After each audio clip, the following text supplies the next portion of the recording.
परमेश्वर का हम धन्यवाद करते हैं और सभी मसीह भाई बहनों को जय मसीह की। मेरे प्यारों, आइए प्रभु का वचन सुने और अपने जीवन में जो भी दुख परेशानियां हैं प्रभु के हाथ में सौंप दे कि आ जाने प्रभु की दया हो और आप वचन सुनते सुनते भली चंगे हो जाए। जो लोग ने कृपया इस चैनल को सब्सक्राइब कर दे। तो मेरे प्यार, मैं आज के वचन लाया हूं कि प्रभु यीशु मसीह गधे पर क्यों बैठे। वो क्यों गधे पर बैठे, इसका क्या भेद है। तो मैं वचन को पढ़ता हूं, उसे अब ध्यान से सुने। प्रभु आपको आशीष देंगे। यहां पर यूहन्ना 12:12।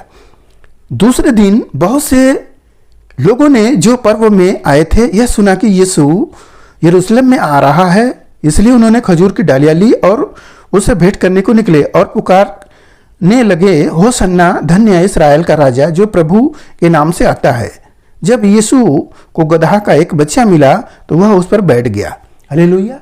मेरे प्यारों, प्रभु यीशु मसीह से मिलने के लिए लोग आ रहे हैं कि प्रभु यीशु मसीह यरूशलेम में आए हैं, उनसे मिलने के लिए, और खजूर की डालियां लोग लेकर आ रहे हैं कि उपहार के स्वरूप में देंगे। तो वहाँ कह रहे हैं लोग कि राजा, मेरे प्यारों, वो प्रभु को राजा कह रहे हैं, होसन्ना कह रहे हैं। मेरे प्यारों, इन सब बातों से प्रभु का हालेलुया महिमा कर रहे हैं। और यहाँ प्रभु एक गधे के बच्चे पर बैठ रहे हैं। सोचिए ये क्या बात है। क्यों प्रभु गधे के बच्चे पर बैठ रहे हैं? क्या घोड़ा नहीं था? क्या रथ नहीं था? हाथी नहीं था उस जमाने में? क्यों प्रभु गधे पर बैठे? सोचने की बात है। वो राजाओं का राजा होकर, प्रभुओं का प्रभु होकर क्यों गधे पर बैठते हैं? यह सोचने की बात है। वो लोग भी क्या सोचे होंगे कि इतने बड़े गुरु होकर एक गधे पर बैठ रहे हैं। मेरे प्यारों, आप देखेंगे जकरिया के किताब अध्याय 9:9 में, तो वहां पर लिखा है, उस वचन को हम पढ़ते हैं। हे सियोन की बेटी मत डर, देख तेरा राजा गधे के बच्चे पर चढ़ा हुआ चला आता है। हालेलुया। यही वचन लिखा है कि प्रभु यीशु मसीह गधे पर चढ़े आते हैं। क्यों? क्योंकि वहां पर भविष्यवाणी की गई है और उस भविष्यवाणी को परमेश्वर पूरा कर रहे हैं। जैसे यशायाह नबी ने प्रभु यीशु मसीह के जन्म से पहले उसने भविष्यवाणी किया था कि एक कुंवारी गर्भवती होगी और एक पुत्र जनेगी, उसका नाम इमानुएल होगा, वह अपने लोगों के पापों से छुड़ाएगा। हालेलुया। प्रभुता उसके कांधे पर होगा और पराक्रमी परमेश्वर, हालेलुया, वो तमाम उसके बारे में बताया बात। तो जो बोला गया है, भविष्यवाणी बोला गया है, वो भविष्यवाणी पूरा होना है। इसलिए प्रभु ने इस गधे पर बैठे। हालेलुया। वह पिता परमेश्वर का वचन पूरा हो रहा है, इसलिए प्रभु गधे पर बैठे। आप सोचेंगे इतने बड़े होकर प्रभु गधे पर क्यों बैठे? मेरे प्यारों, गधे पर बैठे प्रभु इसलिए, अगर घोड़े पर, हाथी पर बैठते तो वह एक बड़ा होता, वो बड़ा, सब लोग ऐसा किए, जितने भी राजा हैं सब ने उस पद पर बैठे, मगर प्रभु एक गधे पर बैठे। सबसे अलग, इस इतिहास के दो भाग कर दिए प्रभु ने, अलग कर दिए। मेरे प्यारों, वह इसलिए किए कि नम्र दीन, जो वचन में बोला गया है कि धन्य वे है जो मन के दीन है, स्वर्ग का राज उन्हीं का होगा। हालेलुया। इसलिए प्रभु दिखा रहे हैं कि देखो, तुम इस तरह से नम्र दीन बनना, मन के दीन होना। जो मन घमंड करता है कि अरे घोड़े पे बैठो, हाथी बैठो, हम इतने बड़े गुरु हैं,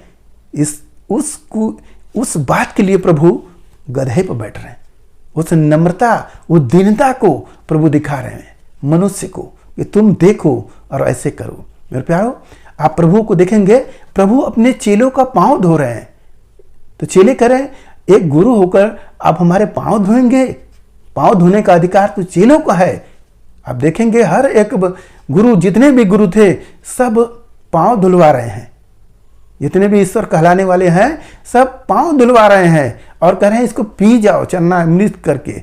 ऐसा मुझे भी दिया गया था जब मैं दूसरे धर्म मतलब था कबीरपंथी में, वहाँ पर गुरु लोग आए और कह रहे पाँव को धो, तो मैंने पाँव को धोआ, मेरी पत्नी भी धोई और हम भी धोए और कहें इसको पी जाओ, ये चरणा अमृत है।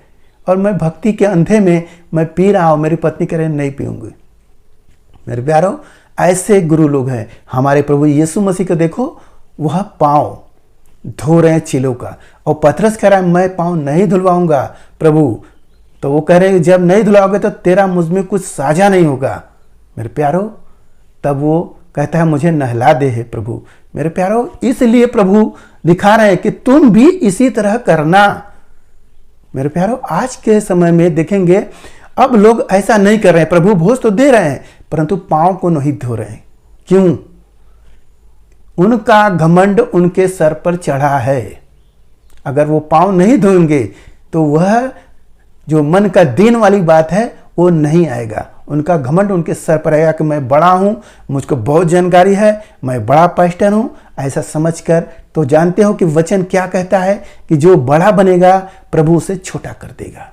मेरे प्यारो, इसलिए प्रभु उस वचन के अनुसार अपने आप को नम्र दिन हुए। जब नम्र दिन हुए तो प्रभु कितना ऊंचाई पर गए। हालेलुया, दुनिया देखी। हालेलुया, आज प्रभु कितना ऊंचाई पर है। वही ऊंचाई देने के लिए प्रभु आज आपको भी कह रहे हैं कि मन के दीन हो जाओ। प्रभु इसलिए गधे पर बैठे। मेरे प्यारो, इस वचन से आप समझे कि प्रभु गधे पर क्यों बैठ रहे हैं। यहाँ वचन दिया गया है, वचन के अनुसार, और दुनिया को दिखाने के लिए भी कि तुम भी देखो, तुम्हारा घमंड जो पढ़ाई लिखाई है वह सब तुम्हारा किस काम का है। प्रभु के सामने, प्रभु के वचन के सामने इस संसार की पढ़ाई व्यर्थ है। मेरे प्यारो, जब यहाँ का पढ़ाई लोगे तब तुम जय प्राप्त करोगे, और संसार की पढ़ाई करके तुम जय प्राप्त नहीं कर सकते। लोग घर में लड़ाइयाँ हो रही हैं, झगड़े हो रहे हैं, कोर्ट कचहरी लोग चले जा रहे हैं। क्या फरिया रहा है मामला? नहीं फरिया रहा है। यदि यीशु मसीह के वचन को मानो और उसके अनुसार करो, तुम्हारे घर में प्रेम आ जाएगा और लड़ाइयाँ खत्म होगी। शैतान जो बीच में अड़ंगा डाला है वह शैतान भागेगा। तो मेरे प्यारो, प्रभु का वचन जय देने वाला है और संसार का वचन जय नहीं दे सकता। तुम्हारी पढ़ाई लिखाई यीशु मसीह के पास सब व्यर्थ है, किसी काम की नहीं है।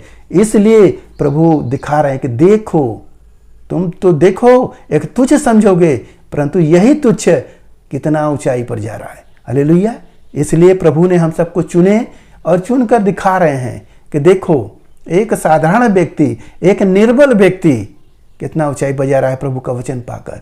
मेरे प्यारो, इसलिए प्रभु गधे पर बैठे। इसका यही भेद है कि लोग नम्र दीन हो जाएं, मन के दीन हो जाए, ताकि स्वर्ग का राज उनका हो। कहीं ऐसा ना हो कि वह अपना बड़प्पन में, बड़ाई में वह गिर जाए। मेरे प्यारो, आज के इस वचन से आपको पता हो गया कि प्रभु गधे पर क्यों बैठे। इसका भेद आपको पता हो गया। हालेलुया। तो मैं आपके लिए प्रार्थना करता हूँ। महान परमेश्वर, हम आपका धन्यवाद करते हैं इस मिश्रा आज के दिन प्रभु जो यह वचन मिला, जितने सुने प्रभु ने आशीष मिले, उनके घर परिवार में सुख शांति बनी रहे, सभी लोग भले चंगे रहे। मेरे राजा, आज का वचन था प्रभु, हालेलुया, के धन्य वे है जो मन के दीन है, क्योंकि स्वर्ग का राज उन्हीं का होगा। मेरे राजा, ऐसे राज्य के लिए प्रभु हर एक को प्रभु जो मन के दीन बने प्रभु, उनका घमंड चूर हो प्रभु। हालेलुया, आपके वचनों के अनुसार चलने वाले हो। धन्यवाद करते प्रभु। आगे का समय आपके हाथ में सौंपते, प्रार्थना यीशु मसीह के नाम में, आमीन।